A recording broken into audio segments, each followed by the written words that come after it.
Hi guys, my name is Sadie and welcome back to my channel, or if it's your first time here, welcome. So this video I'm making today is one that I've seen some of my favorite YouTubers make, and this video is 10 things I don't buy or services I don't buy. This trend is also really popular on kind of the minimalist community on YouTube.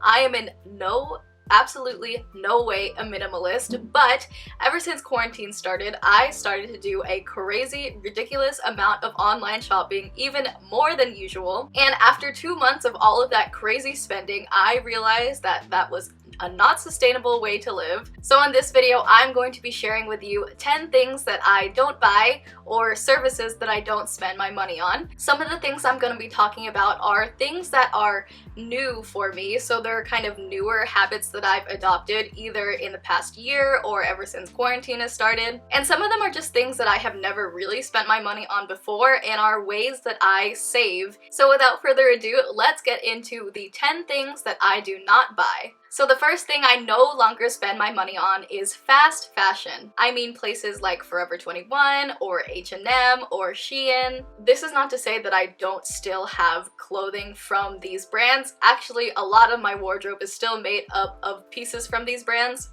But now when I'm shopping for new things, I tend to avoid all of these online fast fashion retailers, also like Fashion Nova or Boohoo, and I'm looking to invest my money in pieces that will actually last me longer amounts of time. And now that I am a working professional, I feel like it's even more important to have clothing that is not see-through thin and clothing that will actually withstand more than 2 months of wear. And lately I have been enjoying shopping secondhand from places like ThredUp, where I found some really high quality, almost brand new pieces. And shopping secondhand, especially when it comes to clothing, is just really a good way to still be able to afford those really nice brands. Alright, the second thing I never spend money on is getting my nails done. Now, this is not a new thing for me. I have never enjoyed getting a manicure or a pedicure. I don't really know why. Something about it just doesn't feel right to me. Like, I think I've gotten a manicure once or twice in my life, and as I'm getting my manicure, like, it just doesn't feel right. Like, it feels like something that I can and should be doing for myself. So that's what I like to do. Don't look too closely at my nails now, but I like having painted nails, but something I struggle with is nail polish is just not lasting very long on my nails, especially the fact that I play instruments and doing dishes all the time and just scrubbing pans. That really just makes nail polish fall off so easily. But I've actually had this nail polish on for almost a week now, and this nail polish came from a gel nail kit that I purchased off of Amazon, which I can link down below, and I am already loving, this is the first manicure I've done with it, but I am already loving how much longer it stayed on without chipping. Because I like having painted nails, it's just annoying having to redo it every 2 or 3 days, which is what I was experiencing before. But now I have this gel nail kit, which I'm doing a lot of experimenting with, and I'm really enjoying so far. But that has never been part of my budget. I have never liked getting my nails done, and now, you know, it's not always necessarily safe to be getting your nails done all the time. I'm really glad that I have this gel nail kit now, so I can paint my nails and they will actually last for an amount of time, and I don't have to redo them every 2 or 3 days. Okay, this third one is definitely one of the newer things for me that I have stopped spending my money on, but that is eyeshadow palettes. I have a lot of eyeshadow palettes, like I'm sure many makeup lovers, makeup enthusiasts have. I have a lot of eyeshadow palettes, both high-end and drugstore, mini palettes, huge palettes. But since last Christmas, I think that's the last time that I bought or received a new eyeshadow palette, I really realized that I have all of the eyeshadow palettes that I need. I wear like pretty much the same eyeshadow, not to drag myself, but I pretty much wear the same eyeshadow look or some slight variation on that same eyeshadow look almost every day. And I definitely have all the colors that I would ever need to create a look that I would want to do. I completely understand getting caught up in the hype of eyeshadow palettes. I feel that feeling, you know, of all of those colors that just call out to you and they're just arranged so nicely in this beautiful palette. This isn't to say either that I will never buy a new eyeshadow palette, but I have definitely come to that point in my makeup collecting where I do not need any more eyeshadow palettes for sure. Okay, this is number 4 now. This I'm sure is true for a lot of people, but number 4 is buying coffee out. So from Starbucks or from any local coffee shop. Ever since quarantine started, I am not leaving my house, so have not bought Starbucks since like March. Not like Starbucks or coffee shop coffee was a regular part of my routine, but I would just always find myself craving a coffee at like 1 or 2 in the afternoon for that post-lunch pick-me-up, and I would have to buy it out because I couldn't go home just to make myself another cup of coffee. So that's why I'm glad now that I am home all day, because I can make all the coffee I want from home. Usually I was making my coffees in the morning anyways, but it was that afternoon pick-me-up coffee that I would sometimes spend money on, but now that I'm not leaving my house, I don't spend my money on it anymore. Okay, number 5, something I will not spend my money on anymore. I have a couple of times in the past and definitely regret it, and that is buying plants in the mail. I have enjoyed adding more greenery to my living space. It just makes the space feel more alive and, you know, can do good things for the air in your space. And the first place I bought plants from was actually a website called The Sill. And the plants that I bought from this website are actually doing okay. I have bought 3 plants from them and they're all doing well and they're doing fine, but they're just really expensive for the size of plants that they are. I also bought plants online from another shop. I won't call them out because I did not enjoy my experience from them, and all of the plants that I bought from them are very sad and not looking well. And I just think it is so more worth it to go to a local plant nursery near you and actually find plants in person.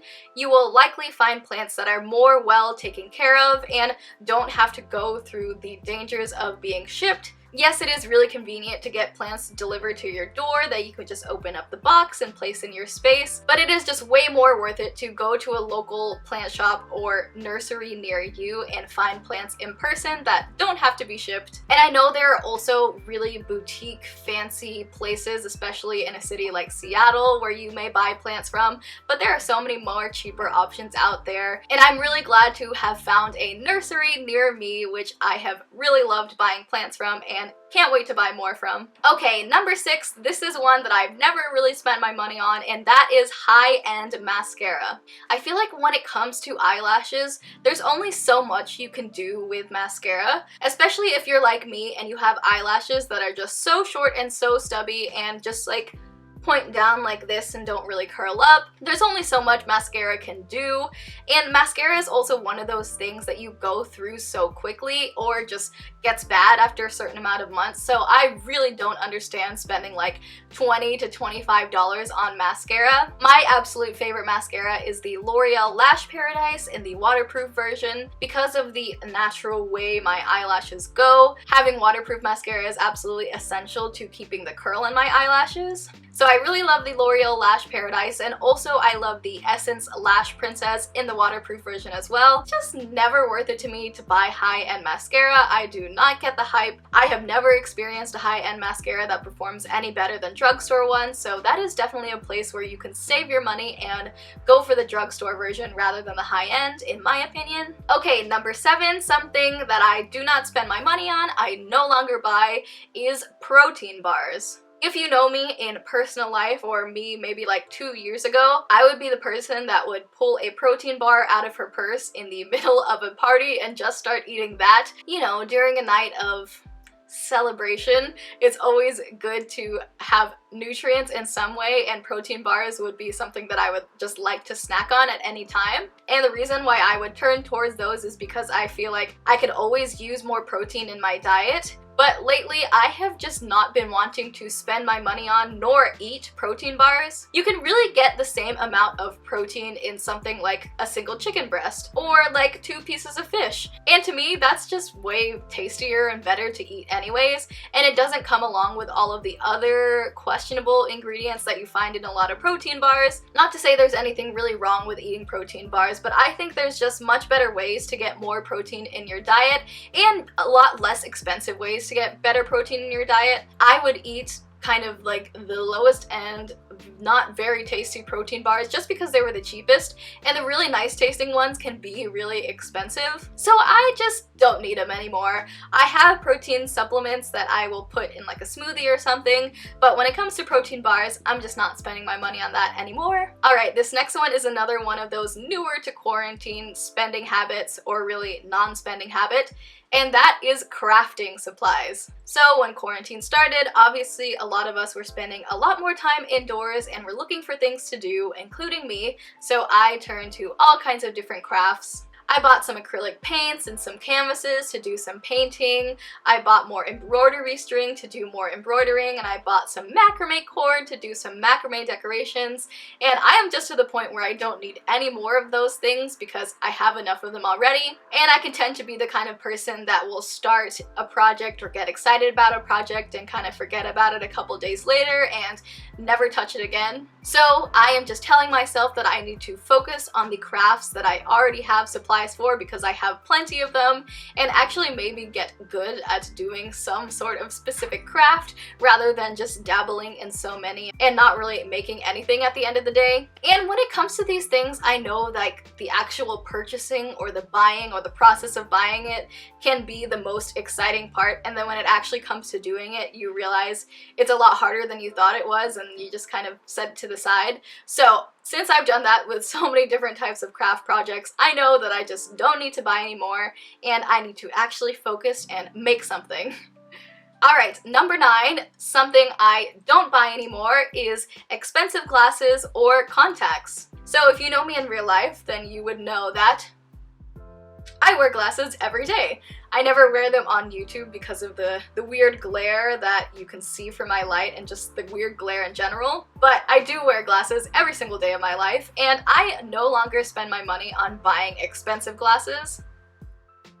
There are a lot of online retailers of some really affordable glasses that have way more options than glasses you would see in just like your eye doctor's office, and are just so much less expensive. I know that you can also get your glasses covered by your insurance a lot of the times, and yes, that may end up being cheaper. But I just like all the options there are online, and you can try so many different styles, or you can have a lot of different options and you don't have to pay that much for them. All you need is knowing your prescription and just being able to measure your face to get the right eyeglasses for you online. And I'll link below some of my favorite online glasses retailers. And I also mentioned that I don't spend my money on contacts anymore, and that has been true for a while.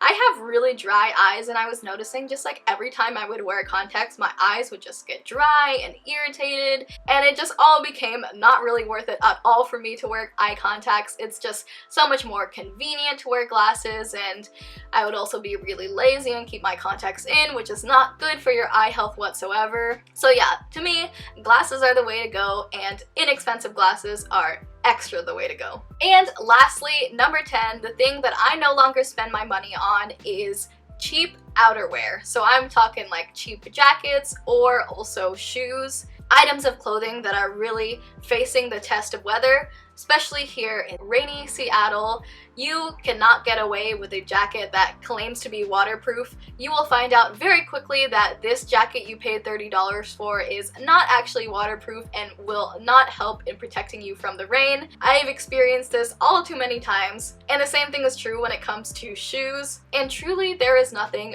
as uncomfortable as having cold and wet feet that are just sitting in your shoes that you can do nothing about. I have also experienced this way too many times, and I just know that I need to invest when it comes to having actually waterproof footwear and waterproof jackets. Those are really pieces that I realize now that I should really be investing my money in rather than saving money on, because they are the things that are going to give me comfort when I face the mean Seattle weather during the winter. Except, you know, that's not really happening now since we're all staying inside, but that's besides the point. I am no longer going to be buying cheap shoes online that I know are just going to seep in water, nor jackets that claim to be waterproof that really just leak raindrops down to my cozy sweaters and make me feel uncomfortable. That is not worth it. Saving any amount of money is just not worth that. And those are the 10 things that I no longer buy or spend my money on. I hope this video may inspire you or help you to maybe look at your budget and think about the things that you are bringing into your life and how much value they are truly adding. I know it's really easy to get caught up here on YouTube on what's new in the beauty space or the fashion space, and believe me, I've very easily gotten caught up in all of that too. Quarantine has provided us with a lot of time for self-reflection, and this is a place in my life where I just want to get better at spending my money and get smarter at it. If you enjoyed this video, leave a like or a comment down below if you feel so inclined. If you haven't already, hit subscribe to stick around. I would so appreciate if you did. And until the next video, I will see you all then. Bye!